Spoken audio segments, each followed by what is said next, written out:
we are now going to go to Reichart Von Wolfsheild. Reichart is on our advisory board. He is an interesting individual who's full of very many interesting ideas. And we're going to talk to him about some of his experiences doing TV and other projects. Oh, wait. There he is. Wait, we got his Skype, but then he disappeared. What happened there? He has voicemail set up, and he didn't answer. He sent us to voicemail. I didn't know you could send someone to voicemail on Skype. Anyway, Reichart was one of the co-hosts of 2 seasons of Invention USA, in which they went around and looked at various inventions that contestants would submit, and the better of them would get invested in. And there he is. There's the man himself. Good evening, sir. Are you still in Florida? Are you still in Florida? Yes. Yeah. Oh, there you are. Okay. So I was just talking a little bit about Invention USA, which, wait, was it Invention USA or was it the other identical show that had a copycat show that had a similar name? Which one was yours? Invention USA. It was, okay. What can you tell us about how that show came about and what you wanted to accomplish through your appearance in that show? That was actually a complex thing. We actually turned it down.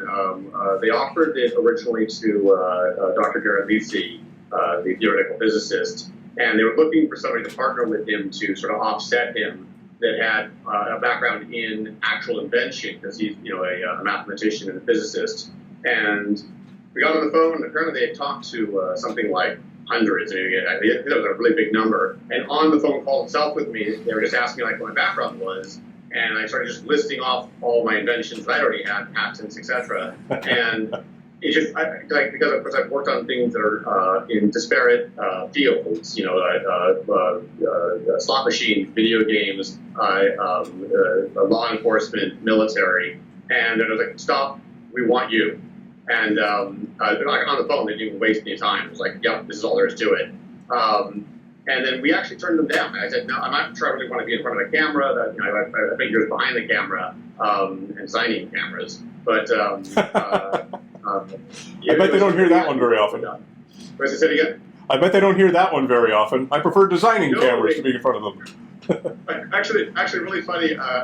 We were on, the big wigs came in, A&E and all that stuff, and they tried to convince us. And while they were living in Maui. And we're like watching, beautiful women in bikinis walking by in boats. And we took the camera and just turned it around and said, so you're trying to convince us to leave this and where you are, which in our mind was a hellhole, we call it Los Angeles. And sure, we go there. It was actually, we just kept turning them down. They just kept pushing harder and harder. It wasn't them that convinced us. What really happened was our friends were pissed off with us that we were turning it down. All of our friends, on all sides, everyone was like, oh, you got to do this. It's the greatest experience ever. I'm like, I've been in the business. I used to be an art director. I'm like, it really actually isn't that great. It worked out that enough things were a yes. They were willing to shoot it at my property, which meant my life was much easier. I wouldn't mind hanging out there. They were going to shoot it in my lab. And I had this big, building that I could actually fit other buildings inside. And that made it pretty easy. So I would wake up in the morning. I didn't have to go anywhere, just get dressed. I often didn't. I was scared of them. And so I had a backyard they could use for anything they wanted to. So that actually helped a lot. And Garrett and I, we could stayed at my place times. So it was convenient. We did, one of the things you might appreciate, and I play some behind the scenes stuff. I reconstructed their contract. I always reconstruct contracts where I write them myself with companies. And I had one little sticking point, and I did this with Garrett, where he said, I'll write the contract, he'll sign it as well, because anything I'm going to do, he can get the benefit of. But I had one important one, which is we had final say over the science. And at first they just said no, they have to have final say. And I said, no, I understand, entertainment first. What I'm actually saying is, as scientists, please let us make sure you guys don't let stupid stuff out the door. But we want that final say on that. And they granted that, which is really weird and rare that we actually had final say. But it was, again, I agreed, entertainment first. You do whatever you can say. You can poke fun at us. We don't care about any of that. All we care about is that your science isn't wrong. And so that's what I focused on there was they would sometimes just say things, and it was kind of scary. And like I think at some point they gave me a list of things to say, and one of them was so and so invented the toothbrush in America. And I went, no one in America invented a toothbrush. Toothbrushes were invented thousands of years before that. And they started arguing with me. And they said, well, this came down from the History Channel. I said, that actually has no meaning to me. Let's stop this and rethink the whole process. And so that was sort of the I had to kind of push back. The nice thing is the crew was on my side. Remember, there's sort of a crew, then you have a production company, then you have a distribution company, and these are all very different people, all working with different motives and so forth. But the crew was amazing and wonderful. And so they would agree. They'd be sitting there anytime I was doing something, and I would challenge something. I'd say, look, go look it up on what? Google or some software system? I'm sure you can find the answer to this. And then they go, yeah, you're right again. And that became actually a running thing on the set. I started just making bets with everybody. And I collected a lot of money. They would just people would just say things, they believe things. And actually, I'll make one real quick one. But it was whether the Fonz was wearing his jacket when he jumped over the shark. And as you can imagine, this conversation started with me saying, let's not let this jump the shark. And then I mentioned the jacket, and everyone was like, wait, was he wearing his jacket? I said, well, here's your chance to make a bet with me. And so I raked it in on that one, apparently. But yeah, on the show, you actually can get science across, but you have to kind of fight hard for it. And the way I did was to just, again, make it clear that I was asking them to do something against the way they think of it, except it's for their betterment. And in so doing, they were cool with that. And that worked pretty well. Right. They did do one thing that was annoying. It bothered both of us, Garrett and myself, which is that they brought on a pet psychic. And the invention was a real invention. It was a pet bed, very cool concept. You get into the bed, or the dog gets to the bed, I say, and it causes a trigger to go off, and then you have pre-recorded your own voice. So when you're away from your home and your dog sits in the bed, they hear your voice. Now, when the invention was presented to us, so basically, like Garrett and myself would sit at a table with like 20 people who's going through hundreds and hundreds of inventions. It was a pretty fast process, and they would yell out the invention. We would comment on it. Garrett would say something about physics or something. I'd say something about its practicality or something. So they brought up this pet bed, and my first response was, "Oh, that won't work." And like everyone stopped and looked at me and went, "Why wouldn't that work?" And I said, "Oh, because dogs hear at a different audio spectrum." And they're like, "What?" And I said, "Well, it's a cheap device probably. I mean, you could build one, but it'd be really expensive. It wouldn't be cost effective to make a pet bed that had an audio system that was good enough that it would record your voice in at a high enough frequency and then play it back that the dog would actually hear it." And so that was actually one of the more scientific shows where we pointed out science matters to the end product. And so I had my full lab, I had scopes and all that. And so when we tested it, we did real testing. We brought dogs in, let them hear their masters, then hear it played back through that device. The dogs had literally no reaction whatsoever.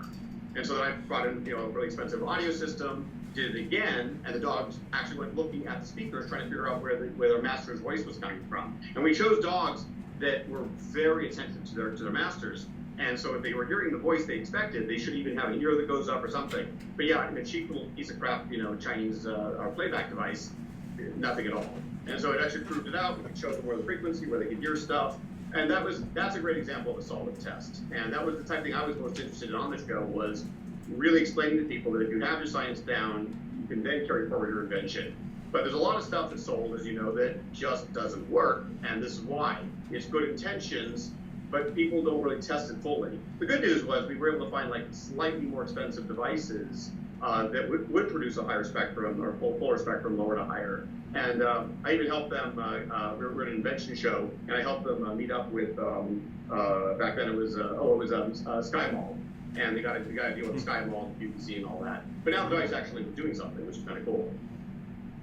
So you mentioned Garrett a couple of times, who was your co-host on the show. Now, I don't think I realized, I put two and two together who Garrett was until after remember the time we came and met you in the barn when they were shooting at your house? Yes. Yes. I think it's after I left that, it's like, oh my God, that was that guy. So for those of you out in internet land, you might have to dig really deep, and correct me if I get this wrong, but there was like worldwide headlines. This is probably, what, 20 years ago? Less than that. Okay. Maybe about 12 years ago, yeah. Okay, so it said, the headline was something like, passed out surfer in the back of a Volkswagen bus comes up with a unified field theory. Like the theory of everything, different newspapers would call it different things. Am I pretty much paraphrasing that accurately? Yeah. It is a unified field theory. He actually did work out a lot of the important stuff. He really did live in a van, and so did Richard Feynman. He had his own van. In fact, when I met Garrett, he was surfing on Maui, and pretty much, so it was slightly vagrant, not completely, but his favorite surf location was right under one of my houses.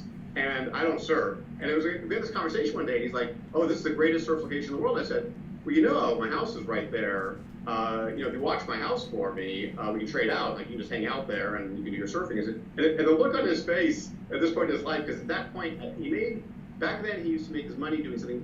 It's not funny. He'd be probably kind of shy on it, but I was really deeply impressed with it. What he would spend his days doing to make money is he would take actual professors' books at MIT and Stanford and so forth, and he would just find errors. And they would report the errors and get paid to help fix the errors in the math. He actually could drill down into it. So he just went around basically, being a sort of a math critic or a math heckler. But pretty impressive that he used to do that. And he was already working on this back then. I remember he was at my house once, like laying on the couch, and I said, "What is your actual area of studies?" I knew he was a physicist, but at that point I hadn't paid very close attention. And he said, "Well, theoretical physics." And I said, "Do you plan to do anything useful?" And he says, "I hope not." And he was actually kind of serious, because his attitude was that doing something, real or serious would mean like real work. And his idea was it's just math and theory. And he was sitting there with a book like this thick, going through it and marking it up. But yeah, he was really methodical, and he has an amazing sense of determination. I mean, he'll work 6 months solid on one math problem, and he will just scrape it down to the very core to get the truth out and make sure that every single term is accurate, every single variable is correct, every single decimal pointed number all the way to the very end is exactly what it should be. And if one thing's off, he'll rework the whole thing and then build it back up again, retest it, and so forth. So he's really that's one of his amazing superpowers. He'll just stick with it and chew on it. And he's still working. He's still working on this stuff. Just like Einstein, he'll work 20 more years, and he might just solve one little tiny part of this whole thing. But the thing he's working on is pretty important. I can do something for you that most people probably can't do, since I've been familiar with it so much. I can describe it in boringly simple terms that everyone can understand. Okay, I was going to ask you to do that. This is called E8 theory, correct?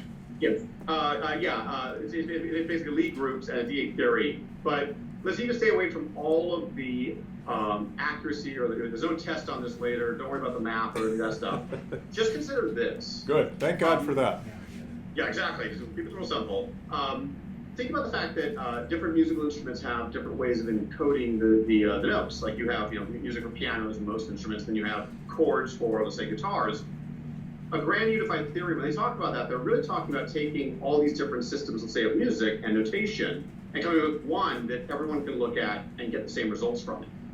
And if you think of it that way, now consider the fact that some electricity was worked on by electricians, and that magnetism was worked on by motor makers or something, and then you have another group that works on particle physics and cathode ray tubes and so forth, and each one came up with their own notation. The thing is that there's like 20 notations out there, and so when we talk about unifying it, we are also talking about literally just unifying all these different formulas into one set of formulas that apply to everything. And so there are kind of two groups out there. Now we get to the higher level of this. There are two groups out there. Good. My audio coming through? Like, my video, please. The audio's coming through fine. Yeah. Okay, good. There are basically two groups. There are physicists. There's mathematicians, and they're very different groups. Many physicists are mathematicians, and all physicists, of course, probably have to take math, of course, at some level. But there's a difference between being a mathematician and being a physicist, and then you study math. And Garrett is actually really both. He's a solid mathematician. In fact, I used to hire him to write the proofs for my formulas. Like I used to design slot machines and stuff. So I'd hire him. It'd take him like 2 weeks to write a proof, and it was a proof. It was a solid, like he worked it all out, right down to you can't be losing money, for Caesar's Palace. They get kind of pissed off with you. You find yourself buried in a desert somewhere. Anyways, so I'm still here, so it worked. But no, they haven't done that in 30 or 40 years. Anyways, so Garrett's a solid mathematician, and then on top of that, he's a solid physicist. And but the physicists get pissed off with him because in the physics world, string theory was the big thing. Everyone's getting their grants, blah blah blah. I'm not a string theory, supporter personally, because it all sounds, in fact, like silly magic to me. It really does sound like hocus pocus when they describe stuff. I understand it theoretically, and I understand the value of it theoretically, but that is all it appears to be. The mathematicians are all on Garrett's side because they're saying, no, this is solid math, it makes sense, and here's my favorite part of the whole thing when you're done. If you take all of the things Garrett has predicted using his formula, they match up perfectly. And I gotta tell you, if there's any fun thing, if people think physics is scary, don't. Go study the E8 and study this concept that you sort of like have, think of it like in terms of voltage, you can have voltage, and then you can have amps, and then the product of that, watts. And if you take it off from 90 degrees, you can start describing how like an electron at a distance does the next thing, and that produces a photon, and then 90 degrees from a photon, you get a gamma ray, blah, blah, blah. It just goes on and on like that. And if you fold all of it into multi-dimensions, it all hooks up and connects correctly. And he's predicting, there's basically 240 possible things, like particles, like, the God particles, people like to call it. That's one of the 240. And its chance of appearing for just a moment is X. But it's connected at 90 degrees from all these other particles or things that are going on. When you think of it that way, what would be the chance you write a formula and you just start hitting all of these particles and start predicting them? Is it pure coincidence? No. There's some magical formula for the whole thing. And I say magical in this case, not magic, but magical in the fact that we don't understand this. It's amazing to think that something goes 90 degrees from here and 90 degrees from there, and you fold it to itself, and it makes sense. And this is, I can see why some people go, oh, there must be a master message in all of this. Well, there's definitely uniformity, and there's definitely, sort of a pattern to the whole thing. You don't happen to have his blue T-shirt handy, do you? No, I don't. He always tried to get me to wear them, but I don't wear. Garrett gives his T-shirt to like everyone he meets. It's a T-shirt with it looks like a kind of a spirograph type image on the front, and that's the E8 structure. Exactly. That is a snapshot in 2 dimensions of an E8 structure. In fact, each of the little symbols on it represent extra depth and 3-dimensionality. It's actually it's a very complex thing. But yeah, symbolically, it's a flattened armadillo on the ground. All right. Well, that clears that up. Thank you for that. Right. Thank you for the layman's explanation there. So let's see. Do we want to pull this up? Grab 30 judges. Can we grab that? Put that up. You bet. So about I hate to think this was about two and a half years ago now. I grabbed you and some other people and we went to Beverly Hills and we shot a sizzle reel for a potential pilot. And that's Natalia Reagan on the left, and that's Dr. Kiki, who we spoke to earlier this evening, in the middle, and that's you on the right. So, get rid of that. So, this idea was for a show that we were going to call That's Impossible. You were one of the 3 judges. We were going to bring in people, it's kind of like American Idol, but for people who had abilities to do something that science would say is impossible, whatever that might be. So they can become invisible, they can do whatever it is that they claim that they can do. So each of these judges has an area of expertise, and the people are going to come out and make their pitch to the judges. They were going to choose the best pitch. You go to city, you bring all the people in, the judges choose the best, 3 pitchers or something, and then the rest of the show, these people we would actually go out into the field and see if they could do their experiment. So you're wondering why it's taken so many 2.5 years and we still don't have an edited version. We've edited it twice, and we have not been happy with it either time, and we want to make a couple of changes that might even require some reshoots. But Still very much interested in that removing idea. me completely, that might solve your problem. Wait, say that again? You could just remove me completely from it. That might solve your problem. Well, funny you should say that, because the plan is to remove me completely.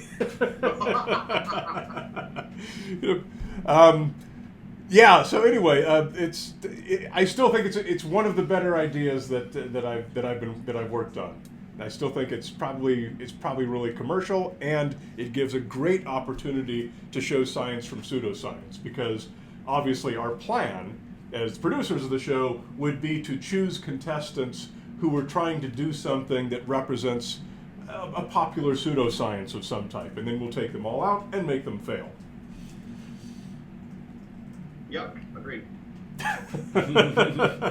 That's the briefest answer I've ever heard you give anything, sir. That's like what you're doing. So, I have nothing to complain about it. I think these are the type of things where I wish there was just a science television channel that was actually about science. Just nonstop, day in, day out. Anytime you turn it on, you're going to learn something instantly, and probably recomprehend or reframe something you didn't understand. I wish there was a radio channel where I was listening to the radio. I just wish I could turn on the radio, and within 5 to 10 minutes, I'm always going to learn something. And there's no channel like that. There's no one handing out information that fast. You can listen to things like the old radio stations like Rick Dees, and he can hand out 500 bad pieces of information in like 3 minutes. And I was like, wow, that was wrong. Nope, you're misunderstanding that. And I thought it would be great, but it's really hard to do science fast and stay entertaining. I think what Kiki does, I found out what Kiki does is great. Her show, having 3 people, having them just banter back and forth. I like watching their show just for that alone, because again, keeping the pace up. But that's like the closest thing I've seen. You kind of have to have like multiple people, which is a format that's very difficult for a radio show in any case. Even the other shows that do this, they're interrupting each other constantly. It's hard to keep a rhythm going. It's hard enough to be one person talking. Howard Stern, he controlled it, and he either handed it over or he let people be a peanut gallery, and that was kind of his basic format.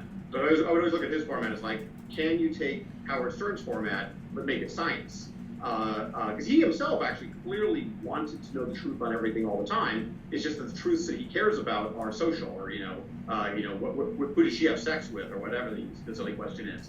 But you could tell he's still scientific in his process. He questioned people and cross-referenced them and asked them, wait, why do you believe what you believe? I thought that isn't really that far off, but you'd have to have that type of personality. You have to find somebody with that level to capture the people. And sex is definitely better than science in that particular realm, especially at 4 or 7 in the morning when you're driving your car, apparently. All right, so tell us what you're working on now these days. Besides the whole stuff that we talked about, what are you doing anything in terms of public education, public science communication, any of that? Or do you have any plans to get back to that? I weigh it. I mean, I did consider. There's a show that I would do if I was going to do my own show, and it would be one that teaches incredibly boring topics, but hopefully really in an interesting way. And I don't know if I'm ever going to do that show. It'd be for kids. I want to basically do it. And actually, I have to back this up for 1 second to just point something out. And this is going to sound like I'm joking, and I'm actually not joking here. But so we'll start off with Gordon Ramsay, whose show was very popular at the same time ours was. They made him out to be really evil, and he's really not. He's a super nice guy. He's a respectful, great guy. But the thing is that when he gets angry and he's being British and all that, it just plays well. And the moment they saw that happen, the ratings go up, and they're just telling him, you need to get angrier more often. Now, the funny thing is that when we were doing our show, they wanted it to be really wholesome and nice, and I'm actually not. And so, in reality, many of these inventors that came on, they ended up crying when I would talk to them. I mean, I would tear them apart as their science was bad, their engineering was bad, and I would just tell them you didn't even do your work here. Can you even show me how you did this? How did you conclude this? Some guy had a backpack that generated water while you were running around, and I'm like, you can't offset. Buffering. Oh yeah, we'll give it a second. I think we're okay now. Yep, go for it. Okay. and here's an example. I was actually questioning the guy, and he couldn't answer one of my questions about the actual math behind what he was doing. I said, well, give me, how many watts, and how much energy from the sun, 1 square meter, 2,000 watts, divide it down, figure out your issues. And he just stared at me. And we have a whole crew of people with cameras waiting for him to answer. And so I stopped and I said, okay, hold on, let's relax. I'm actually not here to make you look like a dick. I'm here to get you to answer the question. And so I kept having to say this to him over and over again, to take your time, we're not in a hurry. I'll even help you. I just need you to explain your own device. And something either he didn't invent it himself, or he just froze up, or he wasn't used to talking about math. I can't tell what's going on there. But I needed quick answers, and I needed him to say it quickly so we could then set up what we're going to do next to get actually test it and show people. We had like a humidifier, a dehumidifier showing how much water would actually collect and so forth. Well, I was getting a bit annoyed with him because it's his invention. He's meant to be explaining it. And I looked at him and said, look, whatever you need, let's do it right now. But you're not moving forward. All these people are waiting. And he says, well, I'm not quite sure what you're really looking for. I said, I'm looking for you to answer my questions. How much sun, power, conversion, humidity, water, make it happen. Well, I kind of started raising my voice to him. And apparently his son, who was like a teenager, no less than a teenager, maybe 11-year-old, he's in a different part of the property watching all this, and he's crying because he's seeing his father being beaten up by me. And that sucked. And I'm like, and that's not the type of thing that I want happening. But I do like people to see what really happens in real investor meetings, in real, I've done a lot of due diligence over the years for big VCs and stuff. And look, my nickname was Dr. No because I said no to everything. People would show me stuff. They say, we can transfer video over a telephone wire. And it was like 1990 or something. I'm like, no, you can't. That's not physically possible. Once it goes through a CO or a central office or something, you're not going to get more than, 2 or 3K per second, and you have to divide that by 12 frames per second. This is ridiculous. You're not going to do this. And so I would bring like a Radio Shack cable I'd literally bought fresh in the back, throw it on the table and go, hook your devices up with that and show me that working. But I'm pretty harsh. Like, if you can't even get past the basics with me as to how something works, you're wasting all of our time. These people want to see inventions that are going to make money. So you see, but this is why we wanted you as the judge on that show, as the engineering judge on that show, because exactly that you can find something wrong with anything. Exactly. So it's so I'd like to do this. I had to say all of that just to say one simple thing. I want to do a children's show, but I'm going to keep my personality real. Meaning I'm going to hold children accountable for things they say and do. Well, I don't know whether that works. Well, stop. Figure it out. You can win washing machine. Let's go talk about it. And yes, there's going to be some children crying on my show. I think there's going to be some parents and a bunch of people crying. But my concept behind the show was basically Mr. Wizard meets Gordon Ramsay, and with Dr. House as the host, because that's basically my personality. So I'm like, look, I know who I am, I know what I'm going to say. But holding kids accountable, I think, is a good thing to be doing. I'm tired of the sort of like everyone's going to be super happy thing. Look, if you're a kid and you're not understanding something, we'll be patient. We'll figure it out with you. But I think it's important for people to know that you need to be able to answer these things, even at a young age. You should start using your mind, thinking it through. And again, the parents I'd go after as well. Like, they're going to believe things. I'll give you one real world example. Well, we're out of time, so can you give a 10-second wrap up without the example? Yes. The wrap up is the reason I'm not going to do the show right now is because I've got real work to do, like artificial intelligence, which is what I really spend my days doing. And I'm trying to actually replace like lawyers with AI. That's my goal right now. Awesome. So everyone can relate to that. Which I enjoyed our conversation about last week very much, by the way. Okay, well, we do have to cut it off, but thank you so much. The time flies spending time with Reichart, that's for sure. Thank you very much. I'll be talking to you soon, man. Okay, bye. Bye-bye. So, one more thing that I will tell you about Invention USA. The show lasted 2 seasons. And you know how these shows, they always have like a calm guy and a crazy guy? Like Mythbusters, they had Jamie was the calm guy, Adam was the crazy guy. The first season, Reichart was the crazy guy, and the guy Garrett we were talking about was the calm guy. Second season, Reichart was the calm guy. You got to go look that one up to see who they got for the crazy guy on that one.